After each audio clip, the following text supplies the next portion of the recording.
ځکه غونډې ډېر دروند مشر په سټیج باندې تشریف فرما قابل صد احترام په ګڼ شمېر کې علماء کرام طلبه عظام او د دې کلي علاقې په دین او په قرآن او په اسلام باندې مینو غیرتمندو پښتنو مسلمانانو ورونو نن چې موږ او تاسو په کوم مجلس کې دلته راغونډ شوي یو نو دا مجلس د قرآن کریم په نسبت سره او د قرآن کریم د ختمونو په سلسله کې منعقد شوی دی د ټولو ناول د خپل طرف نه د دې خپلو اکابرینو د طرف نه د دې ادارې روحي روا قاری محمد افتخار منصور صاحب داغي ټولو اساتذه کرامو ته کومو ماشومانو چې ختمونه کړي هغوی ته د هغوی والدینو ته په دې عظیمه خوشحالۍ باندې د زړه د کومې نه مبارکباد وایو الله رب العالمین دې مزید موږ ټولو ته په اخلاص سره د قرآن کریم او د دین اسلام د خدمت توفیق را نصیب کړي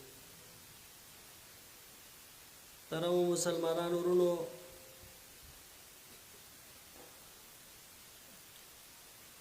موږ او تاسو الله رب العالمین دنیا ته د یو لوی مقصد د حصول د پاره را لېږلی یو دنیا کې زمونږ او ستاسو دا مختصر ژوند د دې لپاره نه دی موږ ته میلاو شوی چې موږ د دنیا ډېر مال او دولت را جمع کړو ډېرې بنګلې او جایدادونه جوړ کړو او بیا په دغه بنیاد باندې به موږ کامیاب شو د دې غرض دپاره دا قیمتي ژوند موږ ته نه و میلاو شوی دا ژوند الله رب العالمین موږ له د دې دپاره را کړی دی چې کوم پروردګار موږ او تاسو پیدا کړي یو چې هغه موږ وپېژنو د هغه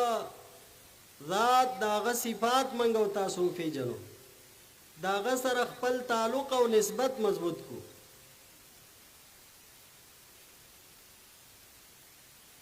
دا د دنیا هم کامیابی ده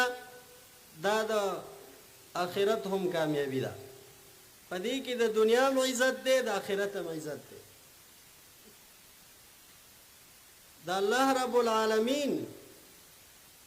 کما حقه د پیژانګلۍ دپاره الله رب العالمین موږ ته خپل آخري کلام د قرآن کریم په شکل کې را لېږلی د کم قرآن کریم چې نن دې بچو ختمونه کړي دي کم مسلمان نارینه زنانا مشر کشر نوجوان چې قرآن کریم ته کینی قرآن کریم زده کی د قرآن کریم په معنی او مفهوم باندې ځان پوي کی دا د ژوند د مقصد په حصول کې کامیاب شو د کم مقصد د پاره چې دلته راغلی و په دې مقصد په حصول کې کامیاب شو د کم عزت چې دی خواهشمن او متمنی دی د هغه عزت یو اوچت مقام درته میلاو شو په دنیا کې هم او د مرګ نه بعد هم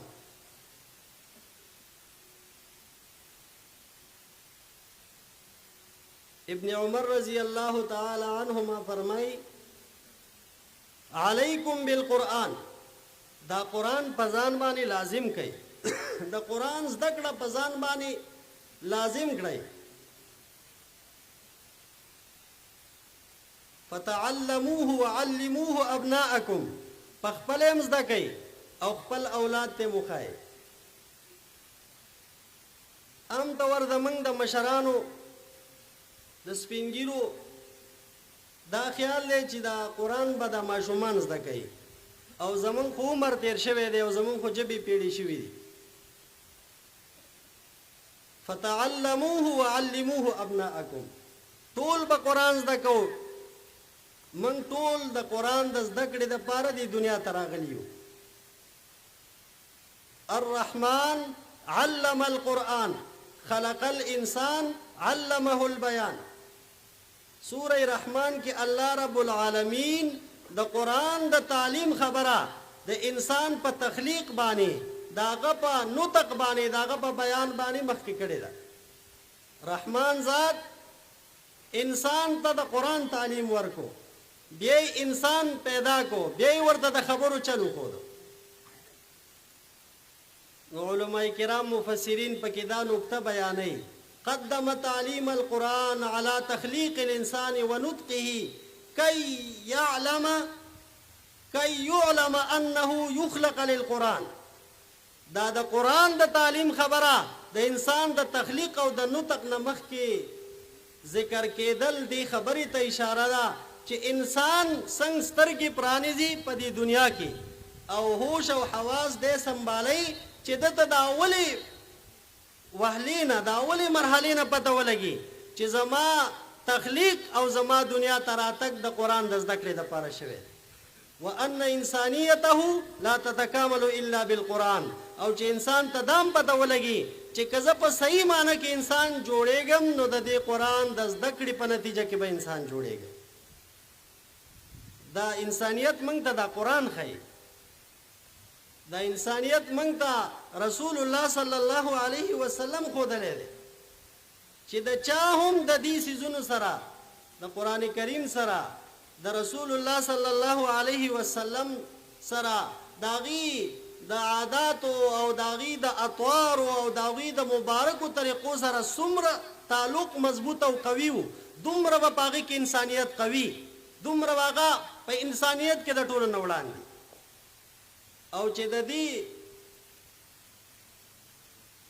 څیزونو سره نسبت او تعلق کمزور او دومره به د انسانیت نه لري. دا قرآن کریم موږ ته انسانیت راښیي، موږ ته سړیتوب راښیي. دا په شکل او صورت باندې جوړ انسان، دا که په معنا باندې انسان جوړیږي او دا که په حقیقت کې انسان جوړیږي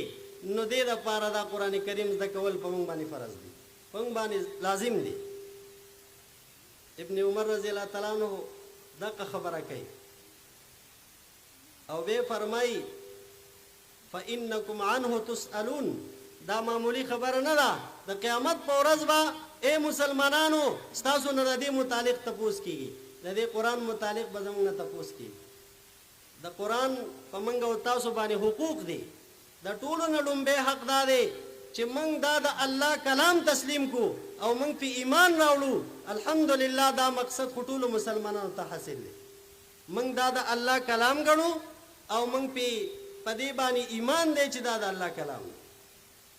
د دې نه بعد بیا حق دی من قرأ القرآن، قرآن په ناظره باندې د تجوید مطابق زده کول، دا بیا د ایمان نه بعد لومبی حق دی.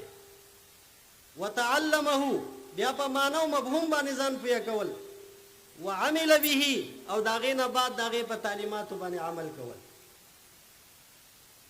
دا د قرآن حقوق دي او دا د مسلمان په حیث زموږ ذمہدارۍ دي. قرآن به د دې خپلو حقوقو د قیامت په ورځ زموږ او ستاسو نه مطالبه کوي او موږ به الله ته جوابدeh یو. فإنکم عنه تسألون وبه تجزون. او په دې قرآن باندې به موږ ته بدلی میلاویږي، د دې به موږ ته جزا میلاویږي. د شاهي تاجونو په شکل کې، د شاهي لباسونو په شکل کې، په یو روایت کې دی طلباو ته، په بل روایت کې د دې والدینو ته درجات عالیه به میلاویږي. نو قرآن به عزتمند ټول زده کوو چې دا تعلق زمون قوي شو نو د انسانیت په من کې مضبوطی. او په دنیا کې خو الله رب العالمین من لیدې نشو، خو که من غواړو چې من الله رب العالمین وینو نو د هغې واحد لار دا ده چې د زړه په سترګو به د الله رب العالمین په دې کلام کې به موږ او تاسو نظر کوو، غور بکو فکر بکو دا په دنیا کې گویا الله رب العالمین په صحیح معنی کې پیژندل دی او په خپل سترګو باندې لیدل دی. ولی په هر کلام کې د متکلم هغه نخي د متکلم هغه اثر په هر کلام کې پروت دی. د هر کلام نه دغه متکلم اثر ښکاره کیږي، دغه څه نښې نښانې د هغې نه ښکاره کیږي. قرآن کریم د الله رب العالمین کلام دی. قرآن کریم څه شی نمایه کوي، څه شی موږ او تاسو ته ښیي؟ د الله رب العالمین ذات موږ او تاسو ته ښیي، د الله رب العالمین صفات موږ او تاسو ته ښیي، د الله رب العالمین افعال موږ او تاسو ته ښیي، د الله رب العالمین کمالات موږ او تاسو ته ښیي، د الله رب العالمین جلال موږ او تاسو ته ښیي، د الله رب العالمین عظمتونه موږ او تاسو ته ښیي، د هغه رحمتونه موږ او تاسو ته ښیي.